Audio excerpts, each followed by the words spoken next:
Hi guys, hopefully you can hear this. I think this music's pretty loud in the background, but let me turn it down a bit.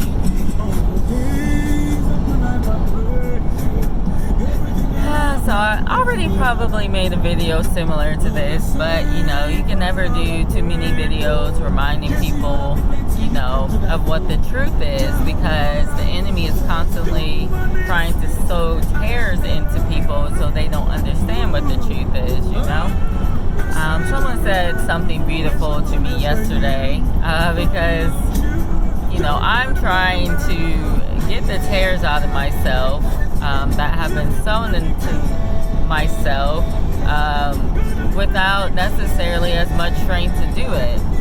And so, you know, there's a verse in the Bible that goes, the wheat and tares, they grow together, and then the Father burns, you know, the shaft.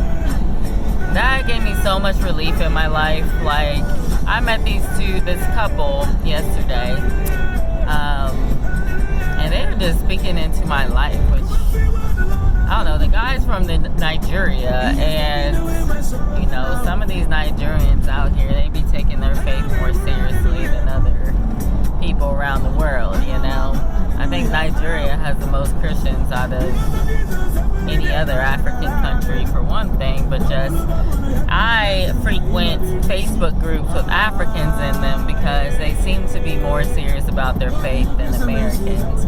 No offense to Americans out there, but, you know, I think it's partially because humans came from Africa. I believe that the tribes of Israel came from Africa. When he talks about the gold of Tarshish, he was talking about Africa. The gold always represents strong refining of God. That which is like perfection according to God. So, just going to put that out there.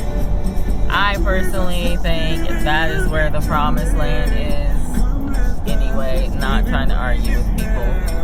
But dude was just speaking into my life. His wife was speaking into my life.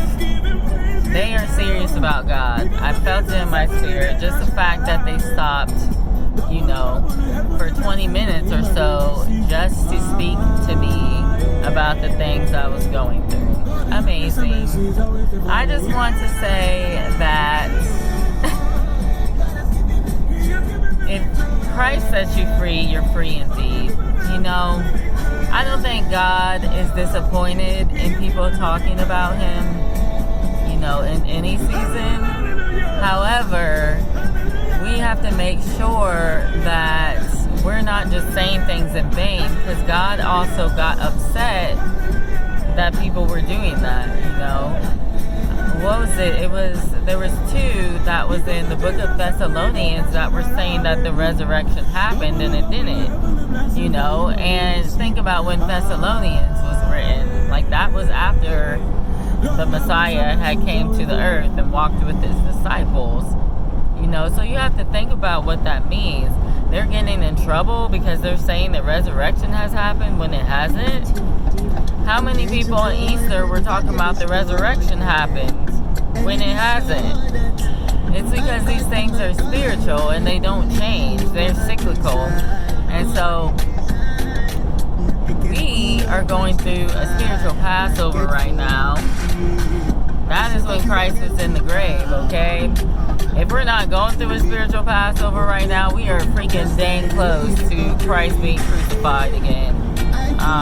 This is why He gives us all these signs about when the times of the end are. It wasn't just for those people back then, you know, it's also for us. So we know that during the last days there's going to be wars and rumors of wars and all this kind of stuff, you know. We're supposed to be looking out for those things.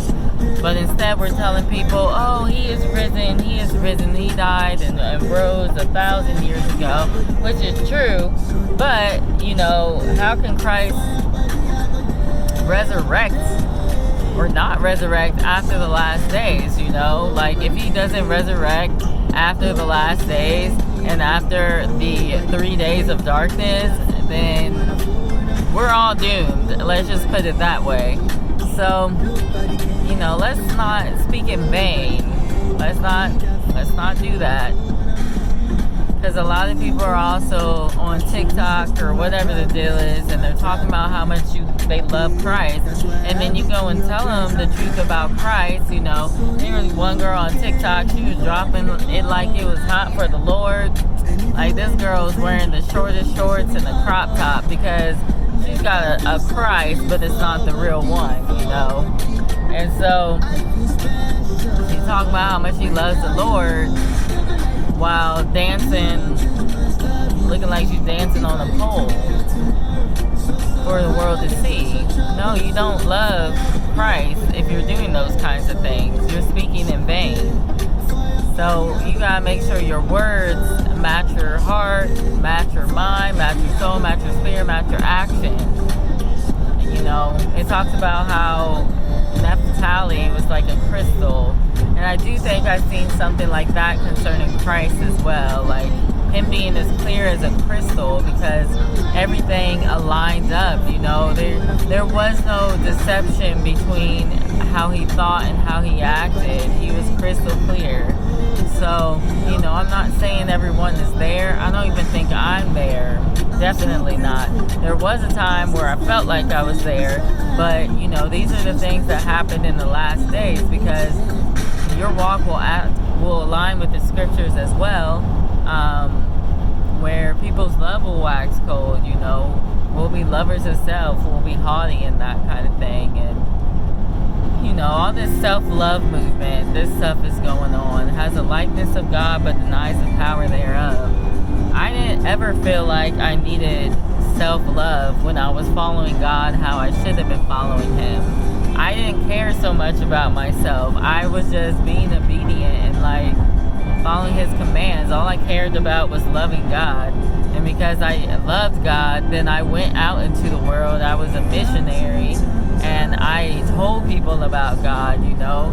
Even if I was scared, like He had me go to this girl 3 times because, look, I don't like to use these psychological terms, but I'm an introvert. I'm a shy person. I used to get marks on my grade card saying that I didn't talk enough. You know, my friends would be having conversations in high school. I would never join in on the conversations. He had me go to this girl 3 times. 3 times. It was so embarrassing.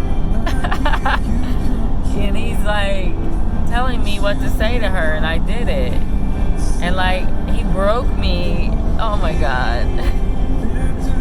He literally broke me of my fear of man. And so, you know, if we actually start stepping out in that way, doing the things that He told us to do, we will find like freedom in our lives. If we start fasting, we start praying and meditating on the Word day and night, we're going to find freedom in our lives. It's not just going to be lip service.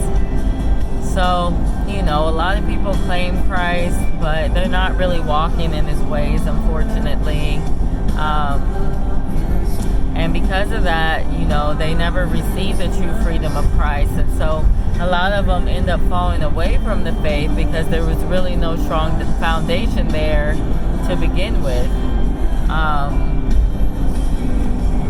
That's why David said, I have more wisdom than my teachers because I keep your commandments, you know.